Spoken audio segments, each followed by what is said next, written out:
ഇൽമ് എന്ന് പറഞ്ഞാൽ രണ്ടു തരമുണ്ട്.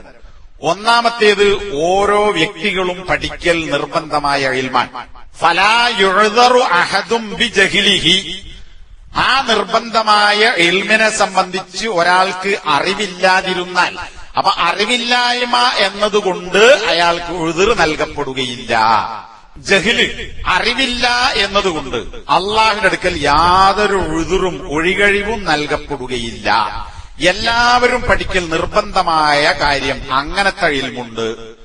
ആ ഇൽമേതാ? ഹുവ മാലാ യസ്തഖീമു ദീനു ഇല്ലാ ബിഹി. ഏതൊരു ഇൽമു കൊണ്ടല്ലാതെ മതം നേരെ ചൊവ്വേ ആവുകയില്ലയോ ആ അറിവാണ്. അപ്പൊ നമ്മൾ മുസ്ലിങ്ങളാണ്, നമ്മളെ ദീൻ ഇസ്ലാമാണ്. ആ ഇസ്ലാം നേരെയാകണമെങ്കിൽ ഏതൊരു ഇൽമ് കിട്ടേണ്ടതുണ്ടോ ആ ഇൽമ് പഠിക്കൽ വ്യക്തികളുടെ നിർബന്ധ ബാധ്യതയാകുന്നു എന്നൊരു ഉദാഹരണം പറയാണ്. അർക്കാനുൽ ഇസ്ലാം, 5 ഇസ്ലാം കാര്യങ്ങൾ, അത് പഠിച്ച് മനസ്സിലാക്കണം. അതിലെന്തുണ്ട്? സാക്ഷ്യവചനം, അള്ളാഹു ഏകനാണ്, അവനെ മാത്രം ആരാധിക്കാൻ പാടുള്ളൂ, മുഹമ്മദ് അള്ളാഹിന്റെ റസൂലാണെന്ന് സാക്ഷ്യം വഹിക്കുന്നു, പിന്നെ നമസ്കാരം, നോമ്പ്, സക്കാത്ത്, ഹജ്ജ്. ഇത് ഒരാൾ പഠിക്കണം. ലാ യജൂസു ലി മുസ്ലിമിൻ അൻ യജ്ഹലഹ ബൽ ലാ ബുദ്ദ ലഹു അൻ യതഅല്ലമഹ. അപ്പൊ ഇസ്ലാം കാര്യം തുടങ്ങണ രണ്ട് സാക്ഷ്യവചനങ്ങളാണ്. പിന്നെ 4 അനുഷ്ഠാന വിഷയങ്ങൾ. സാക്ഷ്യവചനം അതും അനുഷ്ഠിക്കേണ്ടത് തന്നെയാണ്. അള്ളാഹിനെ മാത്രമേ ആരാധിക്കാൻ പാടുള്ളൂ. ആരാധിക്കുക എന്നുള്ളത് തൊള്ളോട് പറഞ്ഞാൽ പോരാ, അനുഷ്ഠിക്കണം. മുഹമ്മദ് അള്ളാഹിന്റെ റസൂലാണെന്ന് പറഞ്ഞാൽ പോരാ, അത് പ്രാവർത്തികമാക്കണം. റസൂലിന്റെ കൽപ്പനകളും നിർദ്ദേശങ്ങളും അംഗീകരിക്കണം, പാലിക്കണം. അപ്പൊ ഇത് എന്താണ് ഈ പറഞ്ഞതിന്റെ ആശയം? അത് എങ്ങനെയാണ് പ്രാവർത്തികമാക്കേണ്ടത്? എന്നിൽ ഉണ്ടാകേണ്ട കാര്യങ്ങൾ എന്തൊക്കെയാണ്?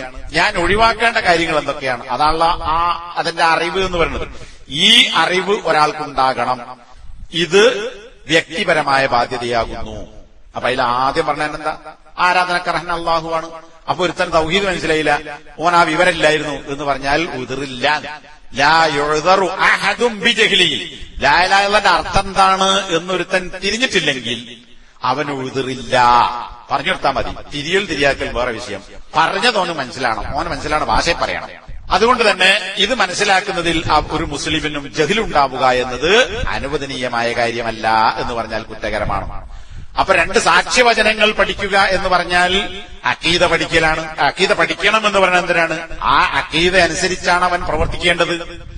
അഖീദക്കെതിരാകുന്ന, തൗഹീദിനെതിരായ കാര്യങ്ങൾ അവൻ ഒഴിവാക്കേണ്ടതുണ്ട്. അപ്പൊ ലാ ഇലാഹ ഇല്ലല്ലാഹയുടെ ആശയമനുസരിച്ച് പ്രവർത്തിക്കണമെങ്കിൽ പഠിക്കണം.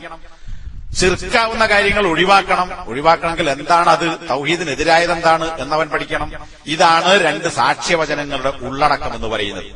നമസ്കാരം നിർബന്ധമാണ് എന്ന് പറയുമ്പോൾ നമസ്കാരത്തിന്റെ ഷർത്തുകൾ എന്താണ്, അതിന്റെ വാജിബാത്തുകൾ എന്താണ്, അതിന്റെ സുന്നത്തുകൾ എന്താണ് എന്നൊരുത്തൻ പഠിക്കേണ്ടതുണ്ട്. പള്ളിയിൽ ഇമാമ മൗലവി പഠിച്ചാൽ പോരാ. നിസ്കാരത്തിന്റെ ഷർത്ത് എന്താണ്, വാജിബ് എന്താണ്, സുന്നത്ത് എന്താണ് എന്ന് ഓരോരുത്തരും പഠിക്കണം. കാരണം നിസ്കാരം ഓരോരുത്തരും ചെയ്യേണ്ടതാണ്, മൗലവി ചെയ്യേണ്ടതല്ല, ഇമാം വാദം ചെയ്യേണ്ടതല്ല.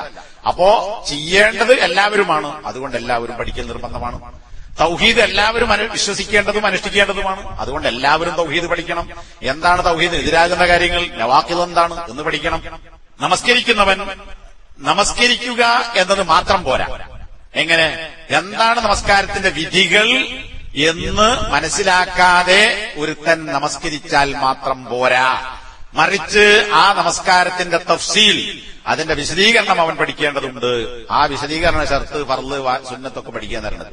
അപ്പോ എന്തൊക്കെ നഷ്ടപ്പെട്ടാൽ നമസ്കാരം ബാത്തിലായി പോകും, നമസ്കാരം സഹിയാണെങ്കിൽ എന്തൊക്കെ കാര്യങ്ങൾ അനിവാര്യമായി ഉണ്ടാകേണ്ടതുണ്ട്. അപ്പൊ സുന്നത്തും ഫർളും ഒക്കെ വർദ്ധിച്ച് മനസ്സിലാക്കണം, റുക്കിന് വർദ്ധിച്ച് മനസ്സിലാക്കണം. ആ അറിവ് ഒരുത്തനുണ്ടാകണം. പഠിക്കാതെ ഒരുത്തൻ പ്രവർത്തിച്ചാൽ അവൻ അമല് നിർവഹിച്ചവനാവുകയില്ല. ഹുക്മ് പഠിക്കാത്ത ജാഹിലായ ഒരുത്തന് എങ്ങനെയാണ് നമസ്കരിക്കാൻ സാധിക്കുക? അപ്പൊ നമസ്കരിക്കുന്ന ഒരുത്തൻ നമസ്കാരത്തിന്റെ വിധികൾ പഠിക്കൽ നിർബന്ധമാകുന്നു. നമസ്കാരം ബാത്തിലാക്കുന്ന കാര്യങ്ങൾ പഠിക്കൽ നിർബന്ധമാകുന്നു. അതുപോലെ തന്നെ സക്കാത്ത് ആര് കൊടുക്കണം, എത്ര കൊടുക്കണം, എങ്ങനെ കൊടുക്കണം എന്നവൻ പഠിക്കണം. നോമ്പ് എങ്ങനെയാണ്, അതിന്റെ വിധികൾ എന്താണ്, ആരാണ് നോമ്പ് നോൽക്കേണ്ടത്, എപ്പോഴാണ് നോമ്പ് ബാത്തിലായി പോവുക. അതുപോലെ തന്നെ ഹജ്ജ്, ഉംറ. കാരണം എന്താ, ഇതൊക്കെ നേരത്തെ പറഞ്ഞ അർക്കാനുൽ ഇസ്ലാം പെട്ട വിഷയങ്ങളാണ്. ആ വിഷയങ്ങളുടെ സ്വീകരിക്കപ്പെടാൻ വേണ്ട കാര്യങ്ങളും ദുർബലമായി പോകുന്ന കാര്യങ്ങളും ഒക്കെ മൗലവിയോ ഖത്തീബോ പഠിച്ചാൽ പോരാ, അത് ചെയ്യുന്ന ഓരോരുത്തരും പഠിക്കണം. അതൊക്കെ ചെയ്യുന്നത് എപ്പോഴാ? തൗഹീദ് പഠിക്കുമ്പോഴാണ്. അപ്പൊ തൗഹീദ് തന്നെ പഠിക്കേണ്ടതില്ല. തൗഹീദ് തന്നെ പഠിക്കാത്തവർക്ക് ഉദിറുണ്ടെങ്കിൽ നിസ്കാരത്തിന്റെ ഹുക്ക് പഠിക്കൽ നിർബന്ധമാണെങ്കിൽ പിന്നെ തൗഹീദിന്റെ ഷർത്ത് പഠിക്കണ്ടേ, ശുറൂത്തുൽ അഹ്ലാ പഠിക്കണ്ടേ, നവാഖിദുൽ ഇസ്ലാം പഠിക്കണ്ടേ? അപ്പൊ അത് പഠിച്ചില്ല, എന്നാലും ഓന് ഉതിറുണ്ട്, ഓൻ കൈത്തിലേക്കുള്ളല്ലേ, ഓൻ നമ്മൾ മുസ്ലിം ആക്കണം എന്ന് പറയാൻ എന്ത് വകുപ്പാണുള്ളത്?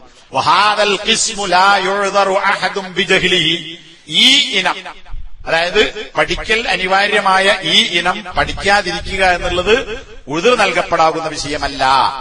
അതുകൊണ്ട് തന്നെ ഓരോ വ്യക്തിയുടെ മേലും നിർബന്ധമായ കാര്യമാകുന്നു ഇത്. ബിൽ വാജിബിൽ ഐനിയ്യി അലാ കുല്ലി മുസ്ലിം.